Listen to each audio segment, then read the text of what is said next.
Okay, we are here at Midtown Comics Times Square. It is Saturday, May 29th, 2010. I'm here with writer Steve Niles. Mr. Niles, how are you? Good. How are you doing? I am okay. I have a few questions for you.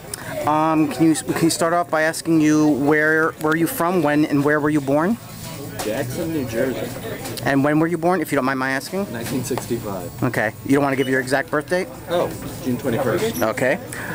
Is it true, though, that you were raised in the New York, Washington, D.C. suburbs? Yes. And you worked in several comic book stores, and you were a member of punk bands Gray Matter and 3. Absolutely, yeah. So, Albums are still available. so your earliest interests were musical, then? Yeah, that, I played music, I used to make amateur movies, and I started self-publishing comics, from my experience working, in the punk scene, doing our own records. So did all of these creative interests, writing, music, they developed concurrently? Pretty much, yeah. Okay. Yeah. And then at one point, just writing took over. Okay, and so how long were you with the punk bands Gray Matter and 3? I think all in all, it was 12 years. 12 years. And they both released records on Discord Records in the 80s and 90s. When were those albums released? Exactly. Yeah, the 80s and 90s, and actually they're still available. They just re-released all of them on Discord for digital download and CD. Okay. I'd like to talk about your early influences. Can you talk about Count Gore Duvall? Oh yeah, he was my local horror host for Channel 20. And I remember he was the first guy that I saw, Corey Ackerman, who created Famous Monsters, and he was I saw Night of the Living Dead the first time on there, and that was a huge influence on me. Any other influences that you'd like to mention?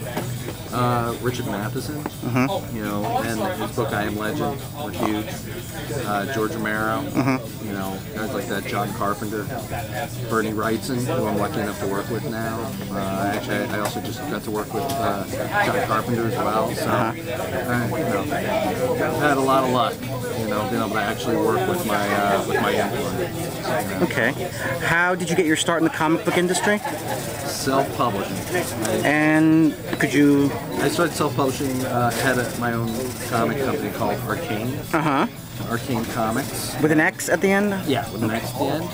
And we did a comic called Bad Moon, a comic called Fly My Eye, and we did a set of the Clive Barker's Books of Blood lithographs, the covers, the art he did for those. Okay. And then after that, I wound up working with Clips Comics, and I did I Am Legend.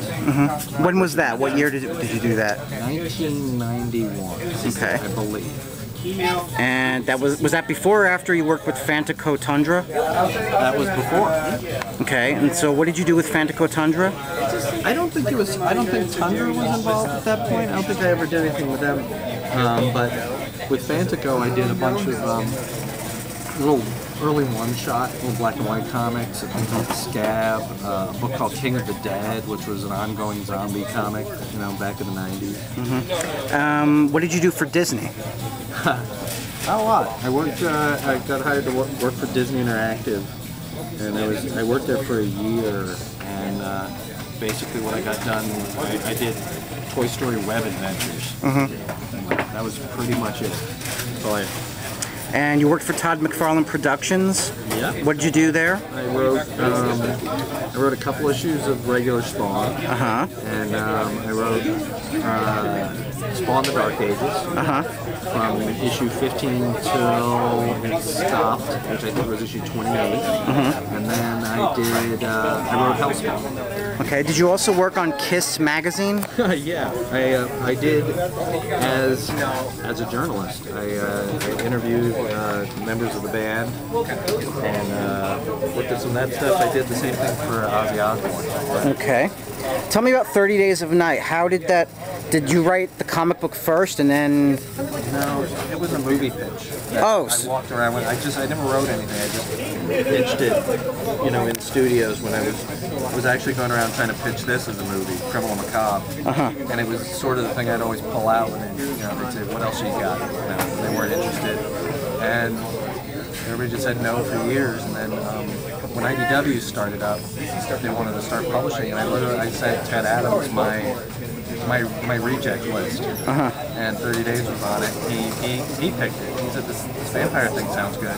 So Ben and I did the first issue for free. Really? Yeah, we did it, and then nobody bought it. Only sold 4,000 copies, and then somehow that turned into a bidding war for the movie rights. If it was not that successful, in your view, how did it get? Did it get optioned for bidding movie rights? Saw the concept. Oh, okay. And just went scrambling. And what year did the Hollywood option it? 2001, I believe. I'm not going to be too good with the years. Okay. And talk to me about your joint venture production company, Creep International. Well, that was the thing I did with Rob Zombie a few years back, and we put out 2 comics. We did The Nail and Bigfoot. The Nail was with Dark Horse, and Bigfoot was with IDW, right. Artist Richard Corbin. And when did you form that production venture, roughly? 2004, 2005.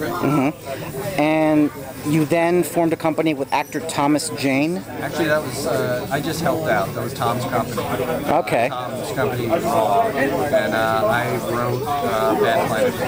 Okay, so you didn't form the company with him, it was his company? No, it was his company. I was just lending a hand. Is it true that he wanted to bring Criminal Macabre, the character Cal McDonald, to the big screen?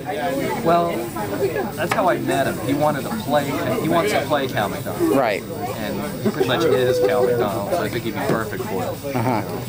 So we're still trying. We're set up at Universal right now. Did MGM option that property? It did, and it lapsed, and now it's at Universal. Okay. And so, last question, I think. You completed Bad Planet with Image, and with artists Louis LaRosa and Tim Bradsheet. Right. Well, that was the thing with Tom. Right. So, and we wound up. Louis only did the first issue, and I don't remember the name of this. It only. But it was Tim Bradstreet, Tom Jane, and I put out the rest of Bad Planet. That was one issue, you said? 6 issues. 6 issues. But Louis only did the first issue. Okay. Pardon me for asking this. The Wikipedia article refers to it as the ill-fated and yet to be completed Bad Planet. What's completed? Okay. Yeah, completed. Now I can correct that. Collected, actually. It's in a collection. May I ask what formal education, if any, you had in writing or high school? Just high school? No college. So, how did you learn to write? What did you just observe those people who influenced you? Reading? I read a lot. Yeah. And what advice do you have for up-and-coming writers, if any? Write. Right? Actually write. Right. Don't talk, write. I know a lot of talkers. All right, Mr. Niles, thank you very much for the interview. Yeah, thank you. And good luck with your future endeavors. Thank you. Thanks a lot.